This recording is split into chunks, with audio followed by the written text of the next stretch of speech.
नमस्कार साथियों, आज हम लोग का गांधी मैदान में गांधी मूर्ति के सामने आज हम लोग का जो भी पिटीशन बना चाहते हैं उनके लिए कैंप खोला गया है। साथियों, लास्ट समय है क्योंकि ऑलरेडी हमने पिछले 3 दिनों से हम लोगों ने कैंप किया है और बहुत साथी बिहार के जो भी सक्रिय साथी है या बिहार से बाहर जो सक्रिय साथी है सब लोगों ने आकर के पार्टिसिपेट किया और वकालतनामा पे साइन किया और वो भी इस केस का हिस्सा बन गए।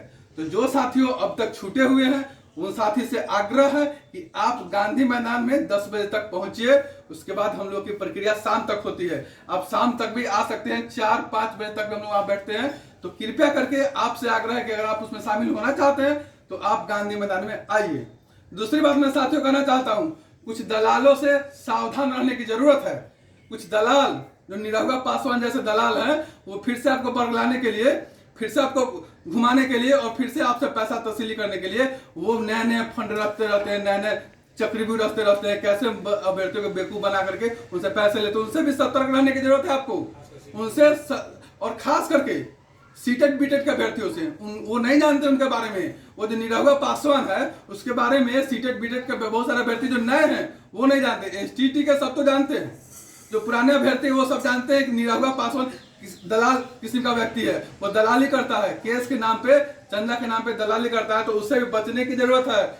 उससे और बहुत सारे चंगुल फंस गए हैं तो वो तुरंत उनसे जो है कि उनसे निकलिए उनके चंगुल से। वो दलाल किस्म का व्यक्ति है, उससे फंसने की जरूरत नहीं है उसको। उसके अगर याद रखिएगा, वो आज नहीं, ये पिछले 10 सालों से वो केस के नाम पे दलाली करता है और सभी एसटीटी के अभ्यर्थी जानते हैं और जो पुराने अभ्यर्थी सीटेट बीटेट के भी वो भी जानते हैं। जो नए अभ्यर्थी जो तुरंत पास किए हैं वो नहीं जानते उसके बारे में और वही उनके शिकार बन जाते हैं, वो उनके चंगुल में फंस जाते हैं। तो बचने की जरूरत है, निरहुआ पासवान के चंगुल में नहीं फंसना है।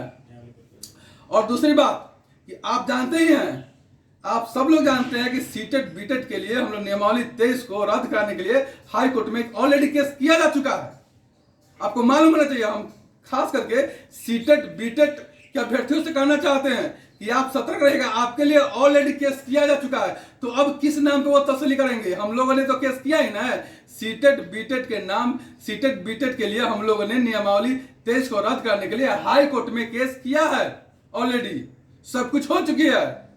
तो फिर वो निरहुआ पासवान जानबूझ करके आपको परेशान करेगा, जानबूझ करके आपको झूठ सच बोलेगा और आपसे पैसा तस्ली करेगा और दलाली कमाएगा। इसका धंधा है। ये वकील से जाकर बात करता है कि वकील साहब आपको हम कुछ रुपया दे देंगे और आपके नाम पे हम दलाली करेंगे और उनका इंटरव्यू डालेगा। तो ये सब सतर्क रहने की जरूरत है, बच के रहने की जरूरत है। और साथियों, सीटेट बीटेट के साथियों, आप जो नए अभ्यर्थी हैं उनसे हम कहना चाहते हैं कि आप खास करके बचिए, उनके चंगुल मत फंसिए।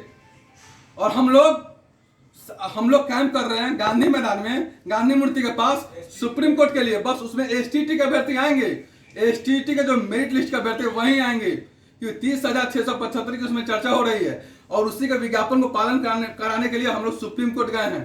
तो आप जान लीजिए कि एसटीटी के वही अभ्यर्थी आएंगे जो मेरिट में है, जो अपना रिजल्ट कार्ड लेकर के आएंगे, अपना आधार कार्ड लेकर के आएंगे गांधी मैदान में। बस उन्हीं की वहां जरूरत है। दूसरा, सीटेट बीटेट के भी अभ्यर्थी फोन करते हैं। देखिए, आपके लिए हमने ऑलरेडी हाई कोर्ट में केस कर दिया है तो आपको किसी के चंगुल में फंसने की जरूरत नहीं है। और लोग आपको बहुत बरगलाएंगे लेकिन आपको नहीं फंसना है, सतर्क रहने की जरूरत है। और निरहुआ पासवान जैसे दलालों से तो बच के ही रहना है खास करके। और अगर हमारे बात पर विश्वास नहीं है तो आप किसी और से पूछिए, आप किसी और से पूछिए जो उसको जानता है पहले से, उससे पूछिएगा कैसे वो सीटेट जो 19 में हुआ था दिसंबर वाला, उसके नाम पे वो पैसा तस्ला क्या हुआ उस पैसे का, कल जाकर पूछेगा। सीटेट 19 को छठे चरण में शामिल करने के लिए वो केस के नाम पे कितने लोगों को पैसा वसूला है और पैसा वसूल करके वो जो है कि खा गया, दलाली कर गया। तो ऐसे उससे सतर्क रहने की जरूरत है खास करके। तो उससे बचना है साथियों और पेशेंस रखना है थोड़ा सा। देखिए, हम लोग हाई कोर्ट से लेकर सुप्रीम कोर्ट तक ऑलरेडी लड़ रहे हैं और आपकी जीत सुनिश्चित है, ये भी मैं दावे के साथ कह रहा हूं। सरकार बीपीएससी से बाहर नहीं लेने आ रही है, इसलिए रोज नए नए प्रोपेगेंडा इसमें आता है, नए नए नियम कानून पेच फंसाते हैं। क्यों फंसाते हैं? क्योंकि जानते हैं कि मामला कोर्ट में जाए, इसलिए फंसाते हैं। और इनको बहाली करने का जो है कि मनसा रहता नहीं है, वो जानबूझ के फंसाते हैं। तो आपको बच के रहने की जरूरत है ऐसे दलालों से। और दूसरा, पेशेंस रखने की जरूरत है, क्योंकि सरकार अभी आपको परेशान करेगा, तो आपको परेशान नहीं होना है। बस पेशेंस रखिए, तुरंत हम लोग का निर्णय आ जाएगा। बस गर्मी छुट्टी के बाद हम लोग का निर्णय आ जाएगा और हम लोग जो है कि 7वां चरण बहाली खुलवाएंगे और हम लोग की नियुक्ति सुनिश्चित होगी। तो साथियों धन्यवाद। बस आपसे ही करना है, सतर्क रहे, सावधान रहे और पेशेंस रख के पढ़ते रहें। धन्यवाद।